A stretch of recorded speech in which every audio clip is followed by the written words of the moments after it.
রাজশাহী বিশ্ববিদ্যালয়ের কেন্দ্রীয় ছাত্র সংসদ সংক্ষেপে রাকসু নির্বাচন ভোট ২৫শে সেপ্টেম্বর। কিন্তু ক্যাম্পাসের পরিবেশ এখনই যেন বেশ গরম।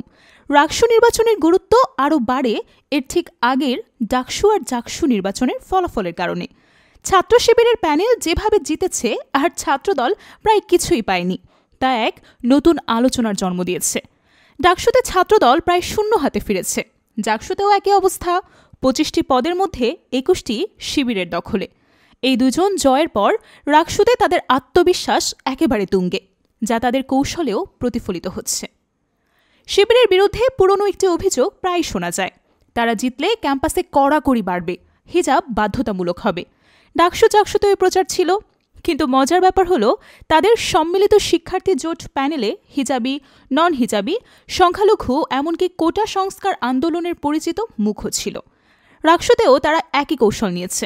ভিপি প্রার্থী শিবিরের বিশ্ববিদ্যালয় শাখার সভাপতি মোস্তাকুর রহমান হলেও জিএস প্রার্থী ফাহিম রেজা সরাসরি শিবিরের নন, তিনি পূর্বে বৈষম্য বিরোধী ছাত্র আন্দোলনের সমন্বয়ক ছিলেন। এজিএস পদেও রয়েছেন সালমান সাব্বির, যিনি সোচ্চার স্টুডেন্ট নেটওয়ার্কের সভাপতি। শুধু শীর্ষ পদেই নয়, পুরো প্যানেলটি বিভিন্ন ধারা থেকে লোকজনকে আনার চেষ্টা করেছে শিবির। ৩ জন নারী প্রার্থী আছেন, একজন নির্বাহী সদস্য পদে সনাতন ধর্মাবলম্বী শিক্ষার্থী এবং জুলাই আন্দোলনে চোখ হারানো দ্বীপ মাহবুবও প্রার্থী হয়েছেন। শিবির বলছে এটাই নাকি তাদের শক্তি। সংগঠনের বাইরের পরিচিত ও দক্ষ মুখগুলোকে এক করে তারা অন্তর্ভুক্তিমূলক প্ল্যাটফর্ম তৈরি করেছে। এতে সাধারণ শিক্ষার্থীদের কাছে তাদের গ্রহণযোগ্যতা বাড়বে। তবে সমালোচকরা বলছেন এটি শিবিরের মূল আদর্শকে আড়াল করার একটা চেষ্টা। প্যানেল গঠনের কৌশলের বাইরে তাদের প্রচারণার একটি দিক বেশ আলোচিত, গরুর গাড়ির ব্যবহার। শিবিরের ভিপি, জিএস, এজিএস প্রার্থীরা গরুর গাড়িতে চড়ে ক্যাম্পাসে প্রচার চালাচ্ছেন, যা শিক্ষার্থীদের মধ্যে বিস্ময় ও আগ্রহ তৈরি করেছে। সোশ্যাল মিডিয়ায় অনেকেই লিখছে শিবির মানেই ইউনিক কিছু, এটা তাদের সচেতন ব্র্যান্ডিংয়েরই অংশ। জিএস প্রার্থী ফাহিম রেজা বলেছেন গত ১ বছরে ছাত্রছাত্রীরা শিবিরের সাথে মিশেছে, ফলে তাদের নিয়ে পুরনো ভুল ধারণাও ভাঙছে। তিনি ডাকসু জাকসুর ফলাফলকে প্রমাণ হিসেবে দেখিয়ে আশাবাদী। ১৫ বছর ধরে রাবিতে শিবিরের সরাসরি রাজনীতি করার সুযোগ না থাকাও একটা গুরুত্বপূর্ণ বিষয়।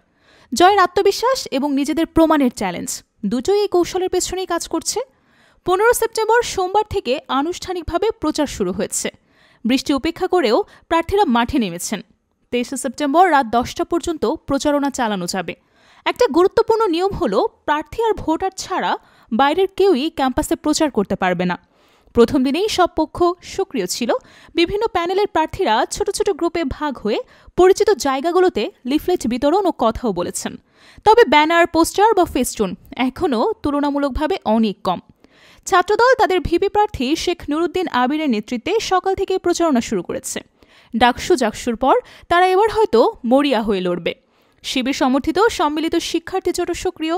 বৈষম্য বিরোধী ছাত্র আন্দোলনের ৩ সমন্বয়ক মিলে আধিপত্য বিরোধী ঐক্য নামে একটা প্যানেল দিয়েছেন। রাকসুর ইতিহাসে প্রথম নারী ভিপি প্রার্থী তাসনিম খান, তার প্যানেল সার্বজনীন শিক্ষার্থী সংসদ। বাম ছাত্র সংগঠনগুলোর জোট গণতান্ত্রিক শিক্ষার্থী পরিষদও মাঠে নেমেছে। এখন পর্যন্ত 9টি প্যানেল ঘোষণা হয়েছে।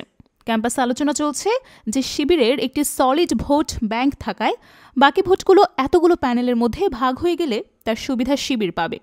এই ভোট ভাগাভাগির অঙ্কটি বেশ জোরালোভাবে আলোচিত হচ্ছে। ছাত্রী হলগুলোতে ইসলামী ছাত্র সংস্থার প্রভাবও একটি গুরুত্বপূর্ণ বিষয়, কারণ ছাত্রী হলের ভোট প্রায়শই নির্ণায়ক হয়। শিবিরের পুরনো একটি নেটওয়ার্কও আছে। ১৫ বছর প্রকাশ্যে না থাকলেও তাদের নেতাকর্মীরা বিভিন্ন সামাজিক সংগঠনের মাধ্যমে শিক্ষার্থীদের সাথে যোগাযোগ রেখেছে, যা ভোটে কাজে আসতে পারে।